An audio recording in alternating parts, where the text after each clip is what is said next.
ఆ వుడ్స్ మొత్తం dead wives తోనూ ఆ క్రీపీ ఓల్డ్ మెన్ తోనూ నిండిపోయి ఉన్నాయి మాస్టరు.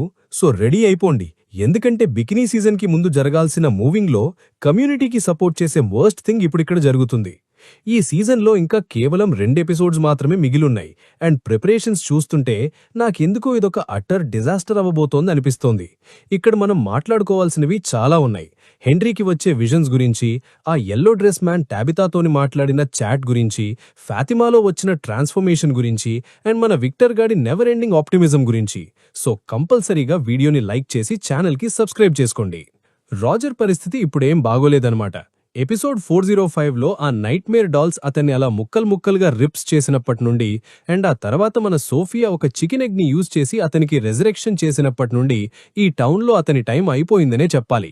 కానీ ఈ టౌన్లో ఏదీ ఎప్పుడూ పర్మనెంట్గా చనిపోదు అనే మ్యారియల్ థీరీని నమ్మితే మాత్రం రాజర్ పక్కా ఏదో ఒక ఫామ్లో మళ్లీ రిటర్న్ వస్తాడు. ఇతను పాస్ అవ్వడం వల్ల టౌన్లోకి ఒక కొత్త ఎంట్రీని చూసినా చూడొచ్చు మనం. ఎందుకంటే మనకి తెలిసిన దాన్ని బట్టి ఈ టౌన్లో ఎప్పుడూ కరెక్షన్గా 47 రెసిడెంట్స్ ఉంటారు. అండ్ ఎప్పుడైనా ఒకరు చనిపోతే వాళ్ల ప్లేస్లోకి ఇంకొకరు కొత్తగా వస్తారు. కానీ రాజర్ ట్రాన్స్ఫర్మేషన్ చుట్టూ ఇంకా చాలా మిస్టరీ అలా నిండిపోయే ఉంది. అసలు ఆ నైట్మేర్ డాల్స్కి, ఆ యెల్లో మ్యాన్కి అండ్ టౌన్లో ఉన్న మాన్స్టర్స్కి ఉన్న లింక్ ఏంటి? అండ్ సోఫియా కేవలం ఒక చికెన్ ఎగ్తోనే అతన్ని ఎలా రెజరెక్ట్ చేయగలిగింది? రాజర్ ఇప్పుడు దేనిలోకి ట్రాన్స్ఫార్మ్ అయ్యాడో అది టౌన్లో ఉన్న రెగ్యులర్ మాన్స్టర్స్తోని పోలిస్తే 2 క్రూషియల్ వేస్లో మొత్తం డిఫరెంట్గా ఉంది. ఫస్ట్ థింగ్, అతని మీద టాలిస్మన్ బిల్కుల్ పనిచేయదు. అందుకే కదా అతను కాలనీ హౌస్లోకి అలా స్మాష్ చేస్తూ దూరిపోయాడు. అండ్ సెకండ్ థింగ్, అతన్ని సెటిల్మెంట్ టోటమ్స్తోని చంపేసొచ్చు. లాస్ట్ ఎపిసోడ్లో కెన్నీ ఒక మాన్స్టర్ని స్టాబ్ చేసినప్పుడు దానికి ఏం కాలేదు, కానీ రాజర్కి మాత్రం ఇది ఎఫెక్ట్ అవుతుంది. అసలు ఈ టోటమ్స్ పనిచేయవు అని సోఫియాకి ముందే పక్కా తెలుసు. ఆఫ్టర్ ఆల్ బాయిడ్ వాళ్ల మీద స్కెచ్ వేసి ఒక మాన్స్టర్ని చంపాలనుకుంటున్న ప్లాన్ని వెళ్లి ఆ మాన్స్టర్స్కి లీక్ చేసింది ఆమెయే కదా. అందుకే ఆ మాన్స్టర్స్కి అడ్వాన్స్గా తెలిసిపోయి డోర్స్ ముందు అలా పొజిషన్ తీసుకొని నిల్చున్నాయి. దాంతో మన కెన్నీ ఎస్కేప్ అవ్వడానికి అసలు ఛాన్స్ లేకుండా బ్లాక్ చేసేశాయి. కానీ నాకు ఒక్క విషయం మాత్రం థోడాల్ డిసప్పాయింటెడ్ అనిపించింది బాస్. అసలు ఈ మాన్స్టర్స్కి వీళ్ల ప్లాన్ ఎలా తెలిసింది అనే దానిమీద ఎక్కడ డిస్కషనే రాలేదు. నేనే గాని బాయిడ్ ప్లేస్లో ఉంటే ఫస్ట్ నేను అడిగే క్వశ్చన్, అసలు వీళ్ళకి ఈ విషయం ఎలా తెలిసింది? మన టౌన్లో ఎవరైనా మోలే ఉన్నారా ఏంటి అని. ఇంతకీ ఈ షోలో ఇలాంటివి చాలా కామన్ అయిపోయాయి. లైక్ ఎపిసోడ్ 1లో చూస్తే మాథ్యూస్ ఇంట్లో ఉన్న క్యాబినెట్స్ అండ్ డ్రావర్స్ అన్నీ ఒక గోస్ట్ ఉన్నట్టు అలా ఓపెన్ అండ్ షట్ అయిపోతుంటాయి. కానీ దాని గురించి ఇప్పటివరకు మళ్లీ ఎక్కడా ఒక్క మెన్షన్ కూడా లేదు. నా లాస్ట్ వీడియోలో నేనొక థియరీ చెప్పా. ఈ ఫారెస్ట్ క్రియేట్ చేసే ప్రతి నైట్మేర్కి లేదా మాన్స్టర్కి దానికి తగ్గట్టు ఒక కరెస్పాండింగ్ వీక్నెస్ ఉంటుంది అని. డాల్స్కి టోటెమ్స్, సికెడాస్కి మ్యూజిక్ బాక్స్ అండ్ టౌన్ మాన్స్టర్స్కి వర్మ్స్ అన్నమాట. ఒకవేళ ఇదే ట్రూ అయితే మాత్రం ఆ వర్మ్స్ని తెచ్చారనేది చాలా కష్టం. ఎందుకంటే డంజన్లో మార్టిన్ గాడు బాయిడ్కి ఆ వర్మ్స్ని ఇచ్చాడు. అండ్ ఆ లొకేషన్ మొత్తం ఫుల్ మిస్టరీ. కేవలం స్టోరీ వాకింగ్ లేదా ఫారవే ట్రీస్తోనే అక్కడికి వెళ్లగలం. ఆల్దో సీజన్ 2లో బాయిడ్ ఆ రూయిన్స్ దగ్గర టార్చ్ లైటప్ చేసి అక్కడికి వెళ్లగలిగాడు అనుకోండి. కానీ అది ఎలా అయింది అనేది ఇంకా ఎక్స్ప్లెయిన్ చేయాల్సి ఉంది. బ్యాక్గ్రౌండ్లో చూస్తే ఇద్దరు టౌన్స్ ఫోక్ ఈ ప్లేస్ అసలు సేఫ్ కాదు అని అలా ఆర్గ్యూ చేసుకుంటూ ఉంటారు. ఈ చిన్న మూమెంట్సే తర్వాత టౌన్ మొత్తం 2 ఫ్యాక్షన్స్గా స్ప్లిట్ అవ్వబోతోంది అనే దానికి హింట్స్ అన్నమాట. Basically team Tabitha and Jade versus team Henry. మన Sofia AKA the man in yellow Henry గాడ్ని ఎలా మ్యానిపులేట్ చేసిందో మనం ఆల్రెడీ చూసాం. ఈ టౌన్ అంతా కేవలం టెయింటెడ్ యాసిడ్ వల్ల వచ్చిన ఒక డెల్యూజన్ మాత్రమే అని, అండ్ ఈ టౌన్ నుంచి బయటకు వెళ్లాలంటే తనని టౌన్కి యాంకర్ చేస్తున్న విషయాన్ని ఎలిమినేట్ చెయ్యాలి అని హెన్రీ బ్రెయిన్లోకి ఎక్కించేసింది. సో నాకెందుకో హెన్రీకి వచ్చే ఆ హాస్పిటల్ విజన్స్ అన్ని టౌన్ని ముక్కలు చేయడానికి సోఫియా వేసిన పెద్ద ప్లాయ్ అనే అనిపిస్తోంది. ఆఫ్టర్ ఆల్ ఆమె తన బ్లడ్ని అతని డ్రింక్లో డ్రాప్ చేయడం మనం చూసాం కదా. సో దానివల్లే ఆమెకి ఈ విజన్స్ని కంట్రోల్ చేసే ఎబిలిటీ వచ్చుండొచ్చు. ఇంకో విషయం, ఆ రూమ్ మొత్తం యెల్లో కలర్లో పెయింట్ చేసి ఉండడం అండ్ అందులో ఒక స్టార్లింగ్ పిక్చర్ ఉండడం, దీని గురించి నేను పాస్ట్ వీడియోస్లో కంప్లీట్గా కవర్ చేశా. అండ్ ఫైనల్గా అతని ఇంట్లో ఉన్న చైర్తో సహా అక్కడికి మ్యాజికలీ రావడం, ఇవి బీభత్సమైన కోయిన్సిడెన్సెస్ మాత్రమే అంటే నేను నమ్మను. ఇంకా చాలా మంది కమెంట్స్లో చెప్తున్నారు సీజన్ 2లో బాయిడ్ చూసిన బాలయినా అండ్ ఇక్కడ ఉన్న డాక్టర్ ఒకటి ఎలా ఉన్నారు అని. చూడడానికి సిమిలర్గా ఉన్నా నేను కన్ఫర్మ్ చేస్తున్నా, ఇద్దరు డిఫరెంట్ యాక్ట్రెసెస్ ప్లే చేశారు. ఒక ఫన్ ఫ్యాక్ట్ ఏంటంటే సీజన్ స్టార్టింగ్లో సోఫియా ఆడిన బాలెరినా ఫిగరీన్ ఇప్పుడు డైనర్ బ్యాక్గ్రౌండ్లో మనకి కనిపిస్తోంది. అసలు ఈ మ్యాన్ ఇన్ యెల్లో గురించి ఏమైనా క్లూస్ దొరుకుతాయేమో అని కాలనీ హౌస్ బేస్మెంట్ అండ్ డైనర్లో ఉన్న ఐటమ్స్ అన్నిటినీ ఒక ఇన్వెంటరీ లాగా రెడీ చేయడానికి బాయిడ్ అండ్ ఎకాస్టా చేస్తున్న ఆన్గోయింగ్ ఎఫర్ట్లో ఇదొక పార్ట్ అన్నమాట. హెన్రీకి డ్రింకింగ్ హ్యాబిట్ వల్ల మైండ్ని బాటిల్ మీద నుంచి డిస్ట్రాక్ట్ చేయడానికి బ్యాక్స్టర్ని ఏమైనా పని ఉంటే ఇవ్వమని అడుగుతాడు. కరెక్ట్గా అక్కడ్నే జూక్ బాక్స్లో జోనీ మిచెల్ పాడిన బ్లూ సాంగ్ ప్లే అవుతుంది. ఇది అతని వైఫ్ మిరాండాస్ ఫేవరెట్ సాంగ్. సీజన్ 3లో కూడా ఈ సాంగ్ మనం చాలా విన్నాం, ఎందుకంటే హెన్రీ కార్లో ఆ టేప్ అలా స్టక్ అయి ఉంటుంది. అండ్ మనకి ఆల్రెడీ తెలుసు ఈ జూక్ బాక్సెస్ మన క్యారెక్టర్స్ని గట్టిగా టాంట్ చేస్తుంటాయని. లైక్ లాస్ట్ టైం అకాస్టాని సెండ్ ఇన్ ద క్లౌన్స్ పాటతోని ఎలా టాంట్ చేశాయో, దాంతో ఆమె ఫ్రస్ట్రేట్ అయిపోయి కంటిన్యూస్గా అంబులెన్స్ని స్టోల్ చేసేసింది. మీరు చూసే ఉంటారు, అక్కడ ఎమిలీ డికిన్సన్ రాసిన hope is the thing with feathers poem కనిపిస్తుంది. ఇది బేసికలీ హోప్ యొక్క రెసిలియంట్ నేచర్ గురించి అండ్ అది సోల్లో ఉన్న బర్డ్ లాగా ఎలా ఉంటుంది అనే దాని గురించి చెప్తుంది. ఫ్రమ్ సిరీస్ మొత్తం ఈ బర్డ్ ఇమేజరీ మనకి తగులుతూనే ఉంటుంది. ఎస్పెషలీ సీజన్ 4లో అయితే బీభత్సంగా చూశాం. ఈ హోప్ గురించే మన యాబీ ఏం చెప్తారు అంటే, టౌన్స్ ఎంటిటీకి ఈ హోప్ అంటే చాలా ఇష్టం, ఎందుకంటే హోప్ వల్ల సఫరింగ్ క్రియేట్ అవుతుంది అండ్ ఆ ఫారెస్ట్ ఆ సఫరింగ్నే ఆహారగ్రాహంగా తీసుకుని ఫీడ్ అవుతుంది. హెన్రీ విజన్లో మనకి అతని గ్రాండ్ సన్ సెబాస్టియన్ని ఇంట్రడ్యూస్ చేస్తారు. ఈ ఆల్టర్నేట్ రియాలిటీలో చూస్తే హెన్రీ దగ్గర కొన్ని డెకేడ్స్ నుంచి ఒక రకమైన కోమాలో ఉన్నట్టు చూపిస్తారు. అండ్ మన విక్టర్ ఏమో టౌన్లో ఉన్న తన క్యారెక్టర్ కంటే చాలా న్యూరోటిపికల్ పర్సనాలో నార్మల్గా కనిపిస్తాడు. ఎక్కడే మనకి తెలుస్తుంది ఎలోయిజ్ ఇంకా బ్రతికే ఉంది అని అండ్ అది ఫ్లైట్ ఎక్కి హాస్పిటల్కి వస్తుంది అని. ఆబ్వియస్లీ హెన్రీకి ఇప్పుడు దేన్ని నమ్మాలో అర్థం కావట్లేదు. కానీ మాన్స్టర్స్ ఉన్న టౌన్ కంటే యాసిడ్ వల్ల బ్రెయిన్ ఫ్రై అయింది అనే ఐడియా వినడానికి చాలా మోర్ సెన్స్ అనిపిస్తోంది. తర్వాత అతను మిరాండా అండ్ ఎలోయిస్ గ్రేవ్స్ దగ్గరికి వెళ్లి చూస్తాడు. వాళ్ల గ్రేవ్ మీద విక్టర్ చేసిన ఒక రాక్ మార్కర్ ఉంటుంది. దాని మీద రెయిన్బో పెయింట్ అవుతుంది. మిరాండా గ్రేవ్ మీద రెయిన్బో పెయింటెడ్ రాక్ ఉండడం చూస్తే అది క్రానోనాట్స్ రెయిన్బో స్కైని ఎకో చేస్తున్నట్టు అనిపిస్తోంది. అంటే ఆ స్టోరీలో ప్రొటాగనిస్ట్ లాగే ఆమె కూడా ఏదో సిమిలర్ జర్నీలో లాస్ట్ అయిపోయింది అని సజెస్ట్ చేస్తున్నారు. రెండు కేసెస్లో చూస్తే రెయిన్బో అనేది ఒక ట్రాన్సిషనల్ స్పేస్ని రిప్రజెంట్ చేస్తుంది. ఎక్కడైతే ఒకరి ఇంటికి దూరమైపోయి మళ్లీ బ్యాక్ వెళ్లడానికి వే కోసం సర్చ్ చేస్తూ ఉంటారో అలా. ఇంకా ఇంకొక విషయం గట్టిగా నోట్ చేసుకోవాలి, విక్టర్కి ఎప్పుడూ తన సిస్టర్ ఎలోయిస్ బాడీ దొరకలేదు. సో నేను ఇప్పటికీ నమ్ముతున్నా ఎలోయిస్ ఇంకా ఫారెస్ట్లో ఎక్కడో ఒక్కడ బ్రతికే ఉంది అని. అండ్ ఈ సీజన్ ఎండింగ్లో లేదా నెక్స్ట్ సీజన్లో అది ఒక బిగ్ రివీల్ అవ్వబోతోంది. డాక్టర్ ఇప్పుడు హెన్రీకి ఏం చెప్తోంది అంటే, అతని డెల్యూజన్ నుంచి బయటకి వచ్చి పర్మనెంట్గా రియల్ వరల్డ్లోకి వెళ్లాలంటే తనని టౌన్కి యాంకర్ చేస్తున్న విషయాన్ని ఎలిమినేట్ చెయ్యాలి అని. ఎలిమినేట్ అంటే ఇక్కడ చాలా మీనింగ్స్ ఉండొచ్చు, కానీ నాకు తెలిసి దాని ముఖ్యమైన మీనింగ్ టు కిల్ అన్నమాట. కానీ అసలు బ్యాక్ హోమ్ వెళ్లడానికి హెన్రీ ఎవరిని లేదా దేన్ని ఎలిమినేట్ చెయ్యాలి? ఫస్ట్ ఆప్షన్ వచ్చేసి అతని సన్ మన విక్టర్ గాడు. ఎందుకంటే అతనితోనే హెన్రీకి strongest emotional and narrative connection ఉంది. ఒకవేళ హెన్రీ తన విజన్లో ఉన్న విక్టరే రియల్ సన్ అని, టౌన్లో ఉన్న విక్టర్ ఫేక్ అని ఫిక్స్ అయిపోతాడు. లేదా ఆ యాంకర్ మన టాబితా కూడా అయిపోవచ్చు. టాబితాకి టౌన్ మిథాలజీకి అండ్ హెన్రీ వైఫ్ మిరాండాకి ఎంత ఇంటర్వైన్డ్ కనెక్షన్ ఉందో మనకి ఆల్రెడీ తెలుసు. ఇంకా చెప్పాలంటే టాబితానే కదా హెన్రీని టౌన్లోకి తీసుకొచ్చింది. సో షాయద్ ఆమెని టేక్అవుట్ చేస్తే అతను బ్యాక్ వెళ్లిపోవచ్చేమో. ఇదంతా అలా ఉంటే ఇక్కడ కాలనీ హౌస్లో మాత్రం ఫాటిమా మన స్మైలీతోని ఉన్న కనెక్షన్ వల్ల వచ్చే కాన్సిక్వెన్సెస్ని ఫేస్ చేస్తోంది. లాస్ట్ ఎపిసోడ్లో కెన్నీ వాళ్ళ పేరెంట్స్ లాగే డేంజరస్ సిచ్యువేషన్ ఫేస్ చేస్తున్నప్పుడు జస్ట్ ఒక మూమెంట్ అలా ఫాతిమా స్మైలీని కంట్రోల్ చేయగలిగింది. దాంతో మన కెన్నీ అక్కడి నుంచి ఫ్లీ అయిపోయాడు.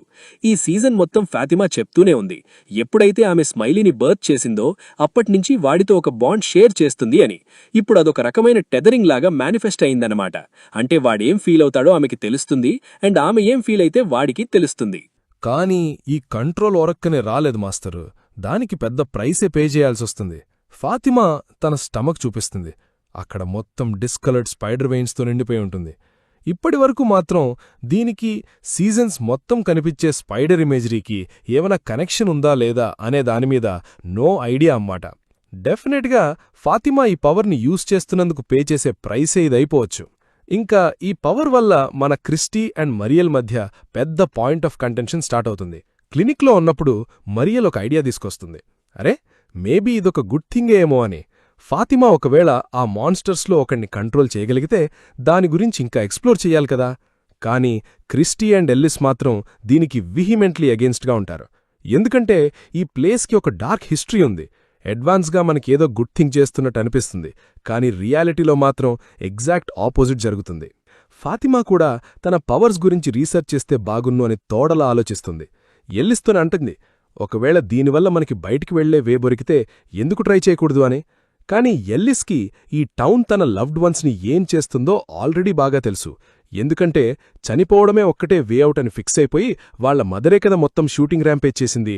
అందుకే అతనికి ఫాతిమాని కూడా అలా లూజ్ అవడం బిల్కుల్ ఇష్టం లేదు. నాకిక్కడ క్రిస్టీ అండ్ నెల్లిస్ పడుతున్న అప్రిహెన్షన్ కంప్లీట్గా అర్థమవుతుంది మాస్టరు. ఎస్పెషలీ లాస్ట్ ఎపిసోడ్లో ఫాతిమా ఎగ్జాక్ట్గా మెన్షన్ చేసిన గోలెమ్ ఆఫ్ ప్రాగ్ స్టోరీతోని దీనికి గట్టిగా రిలేషన్ ఉంది. అసలు ఈ golem of Prague main concept ఏంటంటే, స్టార్టింగ్లో అది అక్కడున్న పీపుల్ని ప్రొటెక్ట్ చేయడానికి క్రియేట్ అవుతుంది, కానీ తర్వాత దాని పవర్ భీభత్సంగా పెరిగిపోవడం వల్ల ఫైనలీ దానిని పుట్ డౌన్ చేయాల్సి వస్తుంది. సో మేబీ ఫాతిమా ఈ గోలెంకి ఒక మెటఫర్ అయిపోవచ్చు, లేదా ఆమె ఖుద్గా ఒక గోలెంలాగా ట్రాన్స్ఫార్మ్ అయిపోతుందేమో. ఇక్కడ క్రిస్టీ వచ్చి మరియల్తో చెప్తుంది, ఫాతిమా బ్లడ్ ప్రెషర్ వచ్చేసి దగ్గర 53/33 ఉంది అని. అంటే వర్చువలీ ఆమె బాడీలో బ్లడ్ పుష్ అవ్వడానికి అసలు ఫోర్సే లేదు అనమాట. ఆమె హార్ట్ రేట్ చూస్తే కేవలం 19 బీట్స్ పర్ మినిట్ మాత్రమే ఉంది. నార్మల్గా మనకి తెలిసిందాన్ని బట్టి చూస్తే యావరేజ్ రెస్టింగ్ హార్ట్ రేట్ ఎప్పుడైనా 60 బీట్స్ పర్ మినిట్ దాకా ఉంటుంది. సో దీన్ని బట్టి చూస్తే ఫాతిమా స్లోగా ఆమె చెప్పిన గోలెంలాగా స్టోన్లాగా అయిపోతుంది, లేదా ఆ మాన్స్టర్ స్లోకర్లాగా ట్రాన్స్ఫార్మ్ అయిపోతుంది.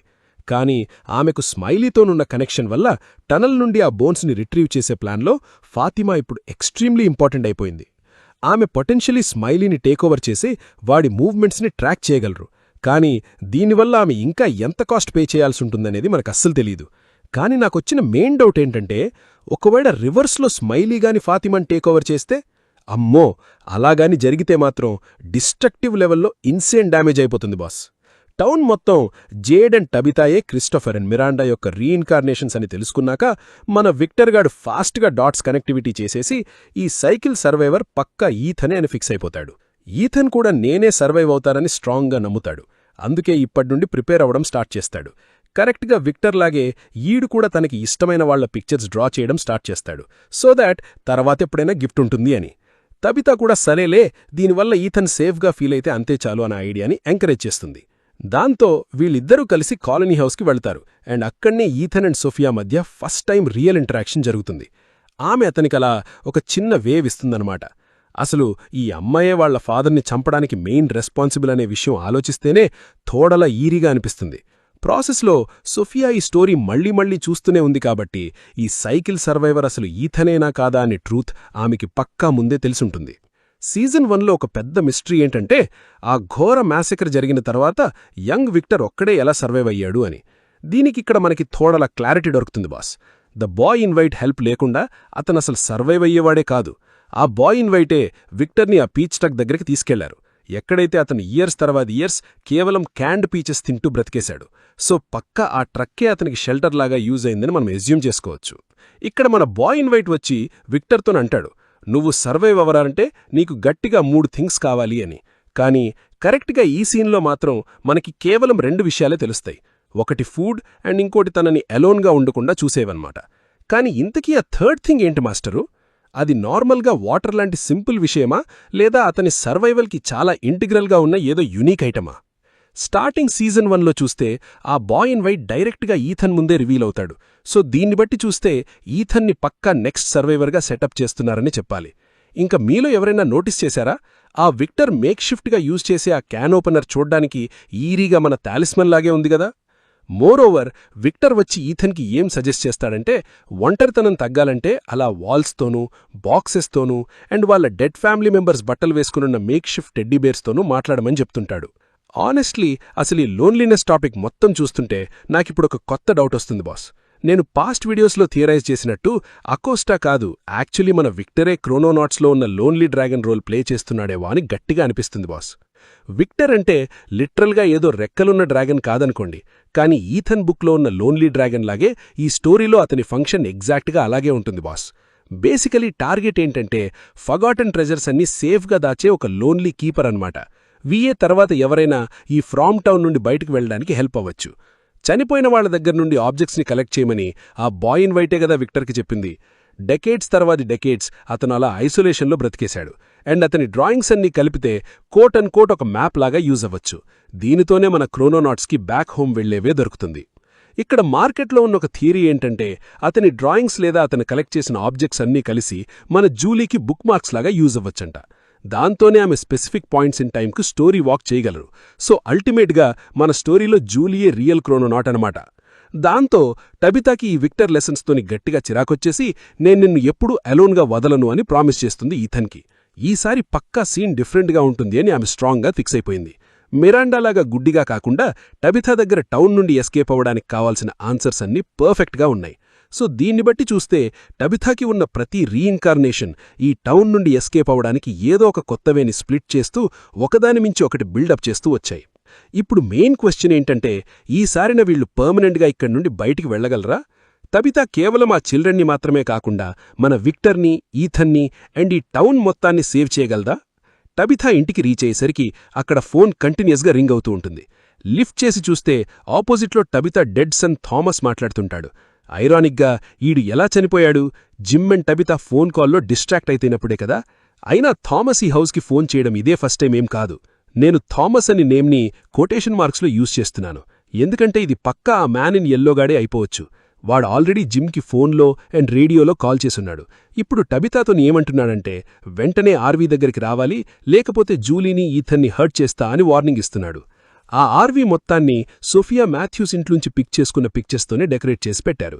ఎప్పుడైతే అందరూ చనిపోతారో అప్పుడు వాళ్ల లవ్డ్ వన్స్ గిఫ్తుండాలని ఈథన్ డ్రా చేసిన పిక్చర్స్ అవి.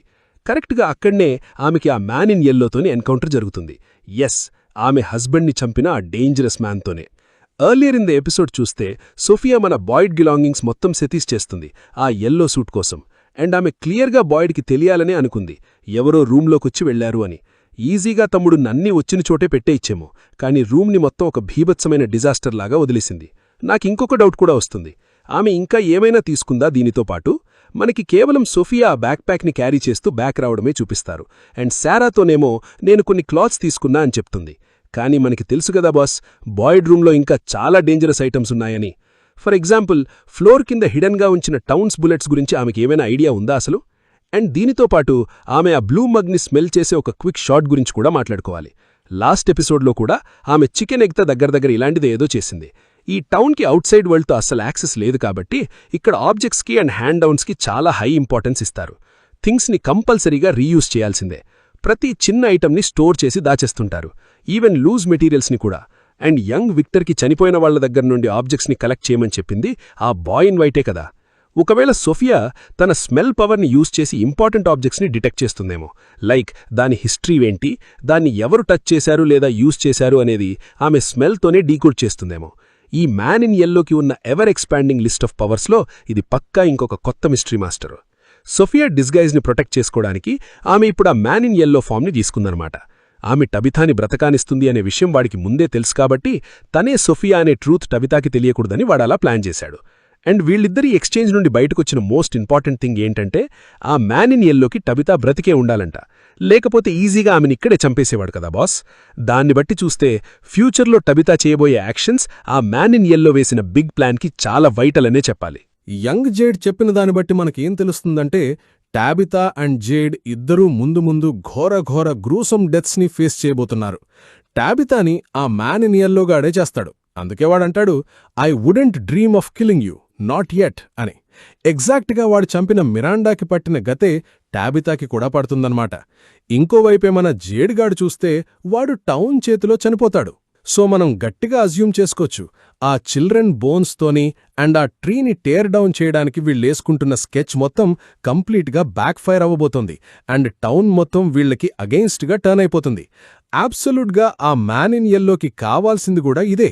ఇంకా మ్యాన్ ఇన్ ఎల్లో టాబితాతోని ఏమంటాడంటే, నా లైఫ్లో ఫ్రెండ్కి ఎంత క్లోజ్గా ఎవరైనా ఉన్నారు అంటే అది నువ్వే అని. అంటే వాడిక్కడ ఇండివిజువల్గా టాబితా గురించి మాట్లాడట్లేదు మాస్టరు, సెంచురీస్ నుండి వాడు చూస్తున్న ఆమె కౌంట్లెస్ రీఇన్కార్నేషన్స్ గురించి మాట్లాడుతున్నాడు. అందుకే గదా వాడు అడుగుతాడు, నేనెవరో నీకింకా గుర్తురావలేదా అని. మన యాబీ చెప్పిన స్టేట్మెంట్ ప్రకారం చూస్తే ఈ ఈవిల్ ఎంటిటీ హోప్ వల్ల జనరేట్ అయ్యే సఫరింగ్ని ఆహారగ్రహంగా తీసుకుని ఫీడ్ అవుతుంది కదా. అంటే దీనిని బట్టి చూస్తే ఈ టౌన్లో ఆ హోప్ని భీభిత్సంగా కాంట్రిబ్యూట్ చేస్తున్నది మన జేడ్ అండ్ టాబితానే అన్నమాట. ఎందుకంటే వీళ్లు ఎప్పుడూ టౌన్ నుండి బ్యాక్ హోమ్ వెళ్లడానికి కొత్త స్కీమ్స్ అండ్ ప్లాన్స్ వెతుక్కుంటూనే ఉంటారు. ఇక్కడ మ్యాన్ ఇన్ ఎల్లో వచ్చి ఈసారి టాబితా చాలా గట్టిగా పర్ఫామ్ చేస్తోంది అని కమెంట్ చేస్తాడు. కానీ అట్ ది సేమ్ టైం వీళ్లు ఇప్పుడు ఎప్పుడూ చెయ్యని ఏదో ఒక కొత్త ప్లాన్ వెయ్యబోతున్నారు అని వాడు రికగ్నైజ్ చేస్తాడు. అసలా బోన్స్ని డిగప్ చేయడమనేది పాస్ట్లో వచ్చిన వాళ్ల ప్రీవియస్ వర్షన్స్ ఎప్పుడూ ట్రై కూడా చేయలేదంట. సో దీన్ని బట్టి చూస్తే కంటిన్యూస్గా రిపీట్ అవుతున్న ఈ ఆన్గోయింగ్ స్టోరీలో కూడా కొన్ని చేంజెస్ వచ్చే ఛాన్స్ ఉంది అని క్లియర్గా అర్థమవుతుంది. కానీ ఆ మ్యాన్ ఇన్ యెల్లో ఏం చెప్తుందంటే ఆ బోన్స్ని డిగప్ చేసి టౌన్ ఏం చేయబోతుందో అది షాయద్ ఆ చిల్డ్రన్ని ఫ్రీగా సెటప్ చేయడానికి మెయిన్ కీ అయిపోవచ్చు. కానీ దాంతోపాటు వీళ్లు ఇమాజిన్ కూడా చేయలేని లెవెల్లో సఫరింగ్ని తెచ్చే ఛాన్స్ కూడా ఉంది అని వార్నింగ్ ఇస్తాడు. అంటే దీని మీనింగ్ ఖుద్దుగా ఆ మ్యాన్ ఇన్ యెల్లోకి కూడా ఈ కొత్త సినారియో ఎలా ఎండవుతుంది అనే విషయం అసలు తెలియదా ఏంటి? కాని వాడిని చూస్తే తొడలా కూడా వరీడ్గా ఉన్నట్టనిపించడం లేదు. నువ్వేగాని వాడి ప్లేస్లో ఉంటే ఆల్రెడీ ఇలాంటి సాంగ్ అండ్ డాన్స్లు డజన్స్ ఆఫ్ టైమ్స్ చూసేసుంటావు అండ్ ప్రతి సింగిల్ టైం నువ్వే విన్ అయి ఉంటావు. సో ఆ కాన్ఫిడెన్సే వాడి డెమినోర్లో అండ్ ఫేస్లో క్లియర్గా కనిపిస్తుంది బాస్. ఒక జెంటిల్ కిస్ గుడ్ బై చెప్పి ఆ మ్యాన్ ఇన్ యెల్లో అక్కడి నుండి డిపార్ట్ అయిపోతాడు. కరెక్ట్గా టాబితా హస్బెండ్ మర్డర్ అయిన లొకేషన్లోనే ఆమెని వదిలేసి వెళ్ళిపోతాడనమాట. ఆమె టౌన్కి బ్యాక్ వెళ్లి ఈ మ్యాన్ ఇన్ యెల్లో గురించి వార్న్ చేయడం పక్కా. కానీ అక్కడికి వెళ్ళాక ఆ బోన్స్ని రిట్రీవ్ చేసే కొత్త ప్లాన్ గురించి ఆమెకి తెలుస్తుంది. ఇప్పుడు మెయిన్ క్వశ్చన్ ఏంటంటే ఈ ఎన్కౌంటర్ వల్ల ఆమె ఆ మిషన్లో జాయిన్ అవుతుందా లేదా దానికి అగెయిన్స్ట్గా నిల్చుంటుందా? నాకు తెలిసి టాబితా పక్కా ఈ ప్లాన్లో జాయిన్ అవుతుంది. ఎందుకంటే ఆ మ్యాన్ ఇన్ యెల్లో ఆమెని ఊరుకునే వదిలేశాడు కదా. వాడికి ఆమె బ్రతికే ఉండాలి. ఎందుకంటే ఫ్యూచర్లో జరగబోయేదానికి ఆమె ఒక బిగ్ క్యాటలిస్ట్ అవ్వబోతుంది. ఇంకోవైపే మన బాయిడ్ చూస్తే అన్నీ కలిసి కీపింగ్ టుగెదర్ చేయడానికి గట్టిగా స్ట్రగుల్ అవుతున్నాడు. ఫస్ట్ థింగ్, జేడ్ రెడీ చేసిన ఆ టనల్స్ మ్యాప్ కంప్లీట్గా యూజ్లెస్ అయిపోయింది. బాయిడ్ అసలు వాళ్ల లైవ్స్ని అలా రిస్క్లో పెట్టి ఆ బరియల్ చేంబర్ వరకు తీసుకువెళ్లడు. ఎందుకంటే అక్కడికి వెళ్లాక వీళ్లు ట్రాప్ అయిపోయి మర్డర్ అయితే పెద్ద తొక్కైపోతుంది. అతను మిలిటరీలో ఉన్నప్పుడు నేర్చుకున్న మెయిన్ రూల్ ఏంటంటే ఒక హాస్టైల్ స్పేస్లోకి ఎంటర్ అయ్యే ముందు పక్కా ఒక సెకండరీ ఎగ్జిట్ రెడీగా ఉండాలి. ఇక్కడ ఒక స్కౌటింగ్ మిషన్ గురించి కూడా క్విక్ మెన్షన్ వచ్చింది కాబట్టి షాయద్ అది మనం నెక్స్ట్ ఎపిసోడ్లో చూసినా చూడొచ్చు. అండ్ తర్వాత అక్కడ గన్ షాట్ సౌండ్ వినిపిస్తోంది. ఈ సౌండ్ కేవలం బాయిడ్కి మాత్రమే వినిపిస్తోంది. అండ్ అతనికి కంటిన్యూస్గా వచ్చే మౌంటింగ్ హల్యూసినేషన్స్కి ఇది ఇంకొక కొత్త ఎగ్జాంపుల్ అన్నమాట. వ్యూ మాస్టర్లో అతను అండ్ అతని వైఫ్ ఉన్న పిక్చర్ నుండి గ్రేవ్ నుండి బయటకొచ్చిన అతని డెడ్ వైఫ్ హ్యాండ్ వరకు అండ్ ఈవెన్ ఫాదర్ ఖాత్రీ గోస్ట్ వరకు అన్నీ హల్యూసినేషన్సే. తర్వాత అతను క్రిస్టీతోనే డిస్క్లోజ్ చేసినట్టు ఈ హల్యూసినేషన్స్ అన్నీ గట్టిగా అతని వైఫ్తోనే కనెక్టెడ్ ఉన్నాయి. ఫర్ ఎగ్జాంపుల్, ఈ గన్ షాట్ సౌండ్ అతనికి ఆమెను షూట్ చేసిన ఆ ఘోర రోజునే గుర్తు చేస్తున్నాయి. రాజర్ బాడీని బర్న్ చేసేద్దామని బాయిడ్ సజెస్ట్ చేస్తాడు మాస్టరు. ఆఫ్టర్ ఆల్ అక్కడ సెమెట్రీ మొత్తం ఫుల్ అయిపోయింది అండ్ ఈ గాడ్ మళ్ళీ బ్రతికి వచ్చి భయపెడితే మనం భరించలేం కదా. ఇక్కడ ప్యాటీ చెప్పే ఒక క్విక్ లైన్ నేను నోటీస్ చేశా. ఆమె ఏమంటుందంటే, it never use to be like this అని. ఈ లైన్ని ఈజీగా మిస్ అయిపోవచ్చు, కానీ ఇది మన సోఫియా థియరీని గట్టిగా బ్యాకప్ చేస్తుంది. టౌన్లో జరిగే మ్యాక్సిమం బ్యాడ్ థింగ్స్ అన్నీ కరెక్ట్గా జేడ్ అండ్ టాబితా అరైవల్తోనే స్టార్ట్ అయ్యాయని. టౌన్ పీపుల్ తమ్ముల్ని తామే అలా ముక్కముక్కగా టేర్ డౌన్ చేసుకుంటారు అనేదానికి ఇది ఇంకొక గట్టిగా హింట్ అన్నమాట. టు బీ ఆనెస్ట్, నాకు ఒక్క విషయం మాత్రం తొడాలా డిసప్పాయింట్ అనిపించింది బాస్. కెన్నీకి ఈ ఎపిసోడ్లో అసలు ఏమీ హీరో రికగ్నిషన్ దొరకలే. వాడు అంత గట్టిగా ఫైట్ చేసి స్మైలీ నుండి నేరో ఎస్కేప్ అయి వచ్చినా ఎవ్వడు ఒక్కడు కూడా వచ్చి హే కోచ్ కెన్నీ గ్రేట్ జాబ్ రా అని అసలు అనలే. ఒక ఫ్రస్ట్రేటింగ్ ఆఫ్టర్నూన్ తర్వాత ఫైనలీ మన జేడ్ గాడికి ఒక బిగ్ బ్రేక్ త్రూ దొరుకుతుంది. అతనికొకటి స్ట్రైక్ అవుతుంది. ఆ అంకోయి చిల్డ్రన్ బరియల్ చేంబర్ పైన ఎగ్జాక్ట్గా ఒక మిస్టీరియస్ రూట్ సింబల్ ఉండేది. సీజన్ 1 నుండి ఈ సింబల్ మన జేడ్ గాడ్ని గట్టిగా హాంట్ చేస్తుంది. కట్ చేస్తే ఆ బాటిల్ ట్రీ కరెక్ట్గా ఈ చేంబర్ పైనే ఉందన్నమాట. సో ఒకవేళ వీళ్ళు ఆ ట్రీని గట్టిగా రిపౌట్ చేస్తే అక్కడి నుండి ఒక ఫ్యాన్సీ కొత్త ఎక్స్ట్రాక్షన్ పాయింట్ రెడీ అయిపోతుంది. ప్లాన్ ఏంటంటే గట్టిగా 2 టీమ్స్ని రెడీ చేయాలి. ఫస్ట్ టీమేమో మాన్స్టర్స్ పడుకున్న టైం చూసి టనల్స్లోకి వెళ్లి ఆ బోన్స్ని కలెక్ట్ చేయాలి అండ్ సెకండ్ టీమేమో ఎక్స్ట్రాక్షన్ కోసం పైనున్న ట్రీని డిగప్ చేస్తూ రెడీగా ఉండాలి. కానీ మన బాయిడ్కి మాత్రం ఇది కంప్లీట్గా సేఫ్గా అనిపించడం లేదు. ఒకవేళ ఫస్ట్ గ్రూప్ లోపలికి వెళ్ళాక పైన ట్రీ గాని బయటికి రాకపోతే పరిస్థితేంటి? ఆనెస్ట్లీ బాయిడ్ ఆలోచిస్తున్నది బిల్కుల్ రాంగ్ ఏం కాదు బాస్. ఎందుకంటే అది ఏదో నార్మల్ ట్రీ కాదు, magical tree. Last time Dale గాడ్ని డైరెక్ట్గా మొటల్ పూల్ సైడ్లోకి టెలిపోర్ట్ చేసింది అదే. అసలు దాన్ని రిపోర్ట్ చేయడానికి ట్రై చేస్తే ఇంకా ఎలాంటి క్రేజీ డైనమిక్ థింగ్స్ జరుగుతాయో ఎవ్వరికీ తెలియదు మాస్టరు. అసలు మన బాయిడ్ హల్యూసినేషన్స్ ఇంకా వర్స్ట్గా అవ్వవనుకుంటే తమ్ముడు సడన్గా ఫారెస్ట్లో ఉంటాడు. చూస్తే చుట్టూ మన Kenny, Dana, Jade, Tabitha and Ellis అందరూ ఘోరంగా చనిపోయి పడి ఉంటారు. అక్కడ బ్రతికే ఉన్న ఒకే ఒక్క వ్యక్తి ఎవరు అంటే అతని వైఫ్ యాబీ. ఆమె నోట్లో మొత్తం బ్లడ్ నిండిపోయి ఉంటుంది. ఆనెస్ట్లీ నాకు తెలిసి ఈ సీన్ ఇక్కడ ఎందుకు పెట్టారంటే బాయిడ్ గాడ్ని గట్టిగా ఫైర్ అంటించడానికే అన్నమాట. అంటే సిచ్యువేషన్ ఇప్పుడు చాలా సీరియస్గా ఉంది అని అండ్ ముందు ముందు అతను కొన్ని టఫ్ డెసిషన్స్ కంపల్సరీ తప్పనిసరిగా తీసుకోవాలి అని వాడికి క్లియర్ కట్గా అర్థమవడానికే ఈ రేంజ్ ఇంపాక్ట్ చూపించారు. కొన్ని ఎపిసోడ్స్ బ్యాక్ చూస్తే జేడ్ వచ్చి బాయిడ్ని గట్టిగా అక్యూజ్ చేస్తారు, నువ్వసలు ఏమీ చెయ్యట్లేదు అని. డీప్ డౌన్ బాయిడ్కి కూడా భయం గట్టిగా ఉంది బాస్, ఎందుకంటే అతను ఏదో ఒక స్టెప్ వేస్తే దానివల్ల ఇంకెందరో చనిపోయే ఛాన్స్ ఉంది కదా. కరెక్ట్గా దీనినే మన ఫాదర్ ఖాత్రీ వచ్చి బాయిడ్కి నోట్ చేస్తాడు. ఒకవేళ బాయిడ్ దీని నుండి సక్సెస్ఫుల్గా బయటికి రావాలంటే ఫస్ట్ థింగ్ అతని వాళ్ళ వైఫ్ డెత్ నుండి క్లియర్గా గెటోవర్ అవ్వాలి. అండ్ సెకండ్ థింగ్, జనాల్ని లూజ్ అవ్వడం అనేది ఎవ్రీవన్ని సేఫ్గా ఉంచడానికి ఉన్న ఒక్కటే వే అవుట్ ఏమో అనే విషయాన్ని యాక్సెప్ట్ చేయాలి. ఫాదర్ ఖాత్రీ చెప్పినట్టు ఇక్కడ టార్గెట్ అందర్నీ సేవ్ చేయడం కాదు మాస్టరు, ఎంత ఎక్కువ మందిని సేవ్ చేయగలమనే దానిమీదే ఫోకస్ ఉండాలి. నాకు తెలిసి ఈ చిన్న పెప్టాకే ఫైనలీ బాయ్న్ మైండ్ని గట్టిగా స్వే చేస్తుంది. అందుకే ప్లాన్ బి లేకపోయినా అతను జేడ్ వేసిన ప్లాన్తోనే వెళ్లడానికి ఫిక్స్ అయిపోతాడు. ఆ భీభిత్సమైన ఫైనల్ 2 ఎపిసోడ్స్లోకి ఎంటర్ అయ్యేసరికి ఈ సీజన్ ఫినాలే మొత్తం ఆ బాటిల్ ట్రీని రిపౌట్ చేసి బోన్స్ని ఎక్స్ట్రాక్ట్ చేసే అంబిషియస్ ప్లాన్ వైపే గట్టిగా వెళ్తున్నట్టు క్లియర్గా అనిపిస్తుంది బాస్. కానీ సైన్స్ అండ్ హింట్స్ అన్ని చూస్తుంటే మాత్రం ఈ ప్లాన్ కంప్లీట్గా రివర్స్ కొట్టి ఘోరంగా రాంగ్ అయిపోయే ఛాన్సే ఎక్కువగా ఉంది. దాంతోనే మన టౌన్ పీపుల్ అందరూ లైఫ్లో ఎప్పుడూ లేని లోయెస్ట్ పాయింట్కి పడిపోయి డైరెక్ట్గా సీజన్ 5కి ఒక సాలిడ్ ట్రాక్ సెటప్ చేసేలా ఉన్నారు. నార్మల్గా అయితే నేనిక్కడ ట్రైలర్ స్లూతింగ్ సెక్షన్లోకి దిగి వెతికేవాణ్ణి, కానీ బడ్లకేంటంటే ట్రైలర్స్లో ఫైనల్ 2 ఎపిసోడ్స్కి సంబంధించిన ఒక్క షాట్ కూడా లేదు మాస్టర్. సో ఇప్పుడు బాల్ మీ కోర్టులోనే ఉంది. ముందు ముందు ఏం జరగబోతోంది అని మీరనుకుంటున్నారు? మీ థాట్స్ అండ్ కొత్త థియరీస్ అన్ని కింద కామెంట్ సెక్షన్లో షేర్ చేసేయండి. Thanks for watching. గైజ్, మనం చూస్తుంటే మన వ్యూవర్స్లో చాలామంది అస్సలు సబ్స్క్రైబ్ చేసుకోవడం లేదు. మీరు ఒకవేళ సబ్స్క్రైబ్ చేసుకుంటే మాత్రం మాకు గట్టిగా హెల్ప్ అవుతుంది. సో పక్కా లైక్ అండ్ సబ్స్క్రైబ్ కొట్టేయండి. మళ్ళీ నెక్స్ట్ వీడియోలో కలుద్దాం.